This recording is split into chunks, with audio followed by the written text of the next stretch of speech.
Muito bem, pessoal. Sejam todos bem-vindos e bem-vindas a esse espaço. A gente criou esse canal diante de uma inquietação, né? A nossa comunidade tem por missão educar na fé, né?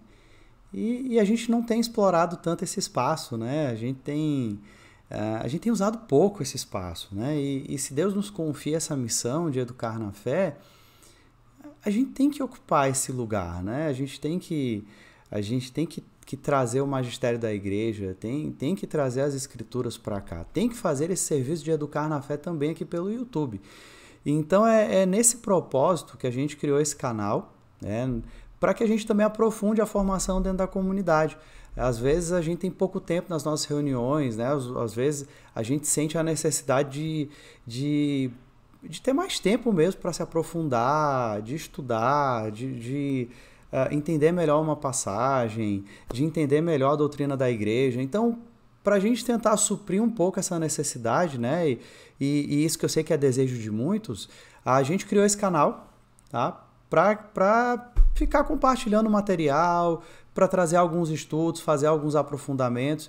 Então, esse é o grande objetivo desse espaço, né? A gente oferecer aqui material de formação para que a gente faça algumas leituras mais aprofundadas das escrituras e para que a gente traga também um pouco do magistério da igreja. Para esse primeiro vídeo, como a gente tá gravando aqui em finalzinho de março de 2023, então a gente está chegando perto da Semana Santa, né? Então, para hoje eu trago para vocês aqui um mini curso, digamos assim. Tá? Esse vídeo onde a gente vai trazer uma formação sobre a entrada de Jesus em Jerusalém, que é o que a gente celebra no Domingo de Ramos. Então, o meu objetivo aqui é aprofundar um pouco esse texto, né, esse momento de Jesus entrando na cidade de Jerusalém, para que a gente compreenda melhor alguns detalhes.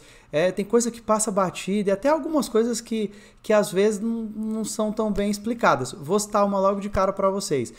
É muito comum a gente escutar as pessoas falando assim: as mesmas pessoas que ficaram, né, balançando os ramos, cantando, louvando Jesus, né, recebendo ele com festa, são as mesmas que vão gritar crucifica-o depois.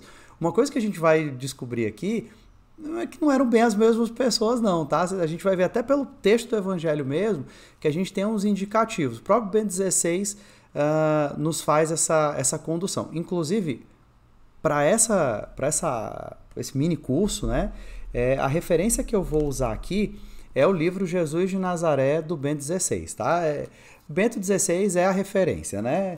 Para a gente entender a palavra de Deus e para a gente entender a pessoa de Jesus que é apresentada nos evangelhos. Então, por isso que eu vou usar o Jesus de Nazaré como referência. Aliás, eu acho que em muitos vídeos que a gente vai produzir aqui, eu vou usar esse livro como referência, não tem como. Essa edição, talvez você ache um pouquinho estranha a capa, é porque ela é uma versão da minha biblioteca católica. Tá? Eles fizeram um compacto, os 3 volumes, eles fizeram os 3 volumes em um só, fizeram o volume único, é uma trilogia, né? E aí eu vou tratar desse capítulo onde ele fala da entrada de Jesus no templo. Então vamos lá, vocês já estão vendo algumas coisas aqui, né? E aí, primeira coisa que eu queria mostrar aqui para vocês, que eu queria destacar, é o que o Evangelho de Lucas, né? Como o Evangelho de Lucas apresenta a caminhada de Jesus. E é interessante porque ao longo do texto a gente vai tendo a sensação de que Jesus vai fazendo uma subida. Ele apresenta a missão de Jesus como uma subida. O caminho é uma subida, como está aqui, né? E essa subida não é só, digamos assim, no sentido de dizer, Jesus está indo até Jerusalém para se entregar, para oferecer seu sacrifício. Até do ponto de vista geográfico, é uma subida. Porque se você pegar, por exemplo, o Mar da Galileia fica a mais ou menos 200 metros abaixo do nível do mar. E Jerusalém fica 760 metros acima do nível do mar. Então, nessa caminhada de Jesus, que vai lá do Mar da Galileia até Jerusalém, a gente tem de fato uma subida, né? Jesus vai subindo até chegar em Jerusalém para aí sim cumprir a sua missão, né? Chegar no ápice da sua missão. Aí vamos lá, aqui a gente tem uma citaçãozinha do Bento 16 sobre essa subida, que também é uma subida interior, né? Ela tanto é do ponto de vista geográfico quanto interior. O Bento 16 vai dizer assim: caminhar para o templo como o lugar onde Deus queria fazer habitar o seu nome. Deus queria fazer habitar o seu nome. E a gente vai perceber que em Jerusalém não era de fato o nome de Deus que era exaltado, né? Inclusive você vai ver que quando Jesus chega em Jerusalém, as pessoas lá da cidade vão ficar meio assim, quem é ele? Vai ficar aquele ar de dúvida e de medo também, mas quem é esse homem que chega com essa festa toda, né? Justamente ele está indo para lá para fazer o nome de Deus habitar de fato o templo, né? E sobre esse templo tem uma citação aí da carta de São Paulo aos Hebreus, que ele vai dizer assim, ó: Cristo não entrou num santuário feito por mão humana, réplica do verdadeiro, e sim no próprio céu, a fim de comparecer agora diante da face de Deus a nosso favor. Ele vai lá para rasgar o véu, né? Para tornar o céu acessível. E aí vamos pegar aqui a passagem, né? Vamos pegar lá do início para a gente entender o que acontece, ó. Jesus vai se pôr a caminho. Inicialmente ele se põe com os 12. Então Jesus começa a ir em direção a Jerusalém com os 12 e ao longo do caminho uma série de peregrinos vão se juntando, vão se associando ao grupo. Aqui eu tenho 3 citações dos evangelhos relatando esse fato, tá? Primeiro vamos lá em João. Ó. João vai dizer assim: no dia seguinte, uma grande multidão que tinha vindo à festa em Jerusalém ouviu dizer que Jesus ia se aproximando. Mateus vai dizer: ao sair de Jericó, uma grande multidão seguiu. E Marcos chegaram a Jericó. Ao sair dali, Jesus e seus discípulos e numerosa multidão. Estava sentado à beira do caminho, mendigando Bartimeu, que era cego, filho de Timeu. Aqui eu vou deixar esse Bartimeu para falar daqui a pouquinho, tá? A gente vai falar sobre esse cego na estrada. Mas esse é um ponto que eu queria chamar a atenção de vocês. Olha, não é uma multidão que sai da cidade de Jerusalém para receber Jesus. Não, Jesus está a caminho da cidade. E à medida que ele vai caminhando, os peregrinos vão se juntando a ele. Vai se juntando ao redor dele uma multidão. Então são pessoas que não moravam em Jerusalém. São pessoas que moravam em cidades vizinhas, em pequenas comunidades, em outras cidades, mas estavam indo para Jerusalém para as festas. E aí veja, ó, é esse povo que aclama Jesus. É esse povo que olha para Jesus e reconhece nele o Messias. É esse povo que está na periferia de Jerusalém e não o povo de Jerusalém. Tá? Isso vai tornar mais fácil também a gente entender as coisas, porque tem algumas passagens que às vezes a gente fica, mas qual é o sentido disso? Como é que o povo aclama num dia e no outro está pedindo para crucificá-lo, né? Porque na verdade não eram as mesmas pessoas. As pessoas que estavam aclamando Jesus eram pessoas que estavam na periferia de Jerusalém. Eram pessoas que estavam a caminho de Jerusalém. Não eram os habitantes da cidade. Bom, mas seguindo. Durante esse caminho vai aparecer um cego, né? O cego Bartimeu. Bartimeu, esse nome Bartimeu é citado no Evangelho de Marcos. O Evangelho de Lucas vai falar de um cego. E, se eu não me engano, acho que é Mateus que fala de 2 cegos. Tá aí, agora que eu percebi que eu botei essa nota. Mateus vai falar sobre 2 cegos. Então, você vai notar que, quando você for comparar, por exemplo, um evangelho com o outro, você vai notar que, às vezes, um evangelho diz uma coisa, outro fala um pouquinho diferente.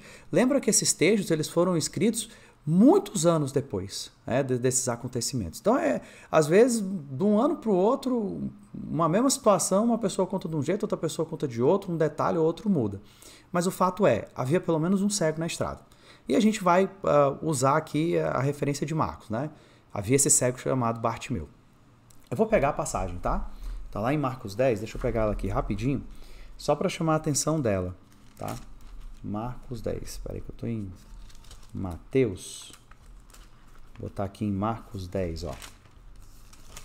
Marcos 10, 46, já no finalzinho aqui. Então, olha só. Diz assim, ó. Chegaram, eu vou ler Marcos 10, do 46 até o 51, tá? Então é assim, ó. Chegaram a Jericó. Ao sair de Jericó com seus discípulos e grande multidão, estava sentado à beira do caminho, mendigando, o cego Bartimeu, filho de Timeu. Quando ouviu que era Jesus o Nazareno que passava, começou a gritar: Filho de Davi, Jesus, tem compaixão de mim. E muitos o repreendiam para que ele se calasse. Ele, porém, gritava mais ainda: Filho de Davi, tem compaixão de mim. Detendo-se, Jesus disse: Chamai-o. Chamaram o cego, dizendo-lhe: Coragem, ele te chama, levanta-te. Deixando o manto, deu um pulo e foi até Jesus. Então Jesus lhe disse: Que queres que eu te faça? O cego respondeu: Rabone, que eu possa ver novamente.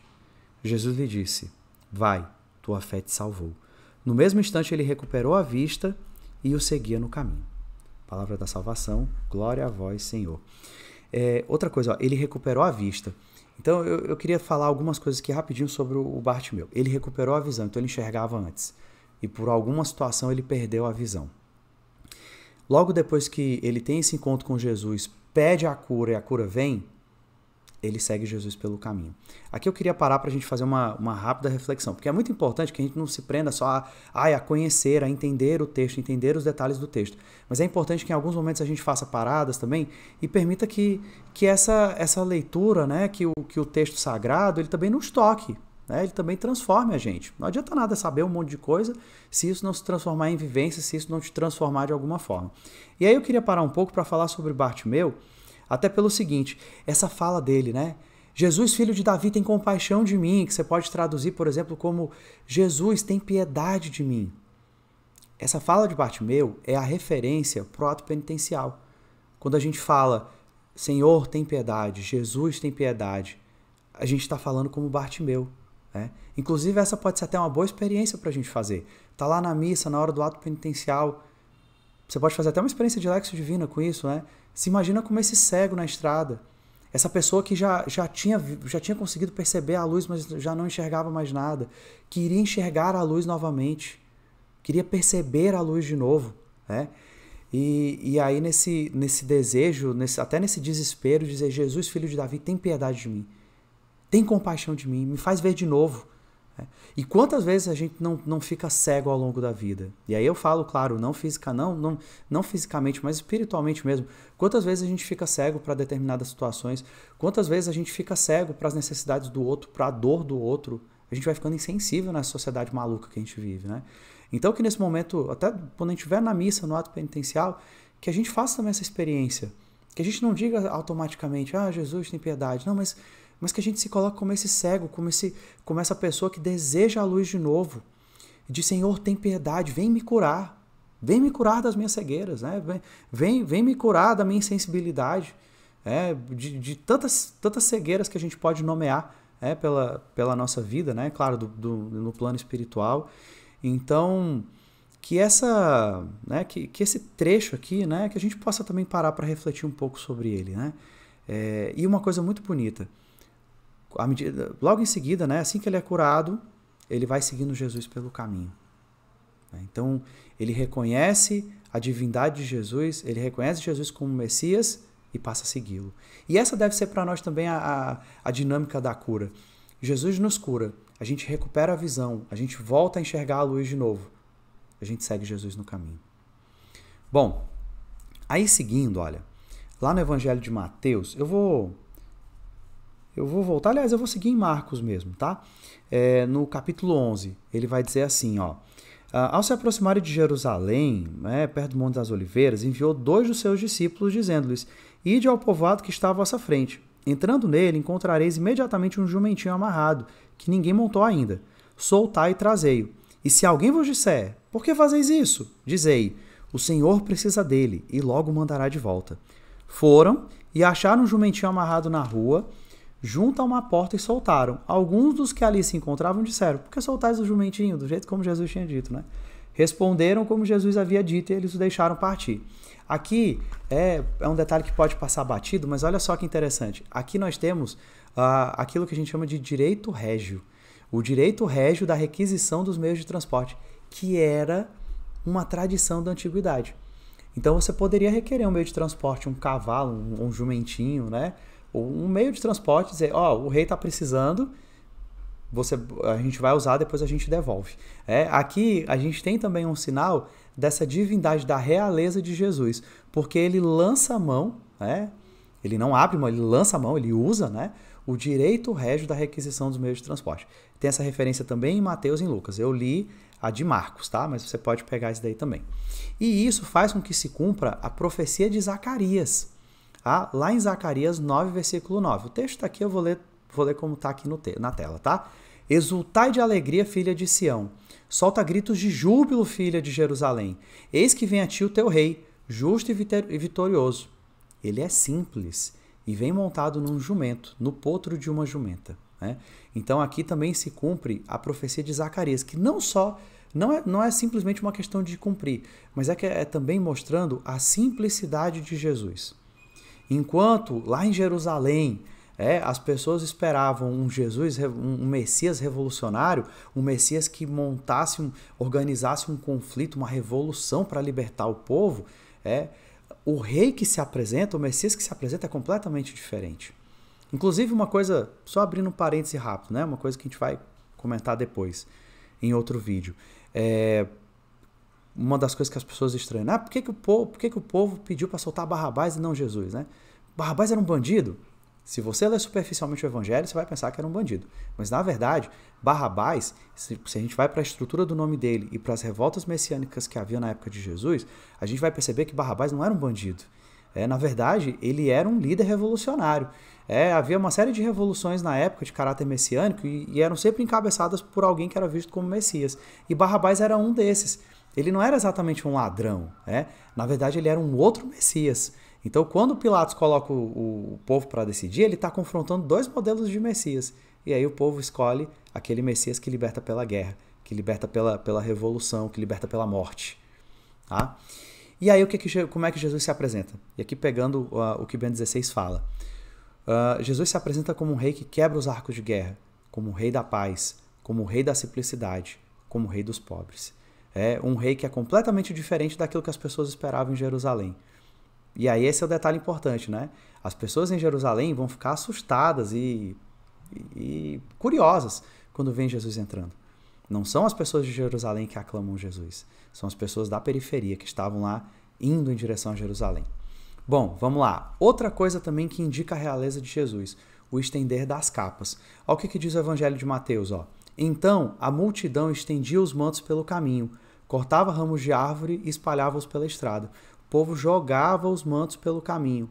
Isso é um gesto que se faz para os reis. Inclusive, a gente tem uma referência que está embaixo, em 2 Reis 9, versículo 13. Levantaram-se então imediatamente, tomando cada qual o seu manto, estenderam-no aos seus pés, em cima dos degraus, e tocaram a trombeta, gritando: Jeú é rei.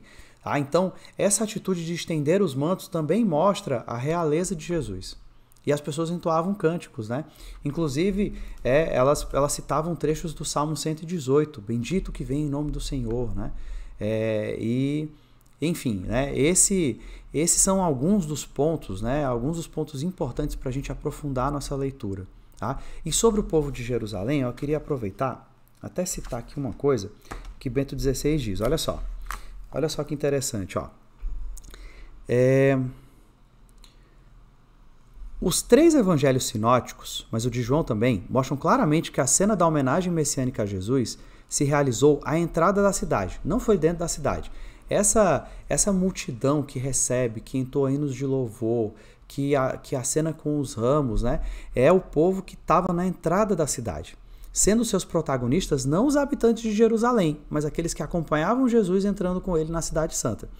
E aí olha só o que ele vai dizer na sequência. Explicitamente no dá a entender Mateus, quando depois do Hosana dirigido a Jesus, filho de Davi, continua a narração assim. Olha só. E entrando em Jerusalém, a cidade inteira agitou-se e dizia: quem é este? A isto as multidões respondiam: este é o profeta Jesus, o de Nazaré da Galileia. É evidente o paralelismo com a narração dos magos do Oriente. Quem sabia da existência do menino era o povo de fora, eram os magos de terras estrangeiras, não era o povo de Jerusalém, não era o rei Herodes. Do mesmo jeito como aqui, o povo de Jerusalém não tinha conhecimento de quem era esse Messias. Né? Quem sabia era o povo de fora. O cachorro começando a latir aqui. Era o povo da periferia. E aí veja só, então na cidade de Jerusalém também não sabiam nada do rei dos judeus recém-nascido. A notícia deixara Jerusalém perturbada. Mateus 2, versículo 3, tá? É referência. Agora assusta-se. Mateus usa o termo, ele vai usar um termo aqui que eu não vou saber pronunciar, mas um termo que exprime o susto causado por um terremoto. Então o povo de Jerusalém mesmo, o povo se assusta com esse Jesus que está chegando. Mas quem é esse? Né? E quantas vezes, e aí eu quero fazer um outro paralelismo aqui, quando a gente vai para a parábola do Pai Misericordioso, né? O filho mais velho estava dentro da casa do pai, estava vivendo com o pai, mas parecia que não o reconhecia. Parecia que não conhecia o pai, não conhecia o coração do pai. Tão distante ele estava no seu orgulho, na sua vaidade, por simplesmente achar que por estar na casa do pai já era o suficiente. Talvez esse povo de Jerusalém fosse da mesma forma. Talvez esse povo de Jerusalém pensasse, já estamos na cidade santa, estamos aqui no templo, estamos com Deus.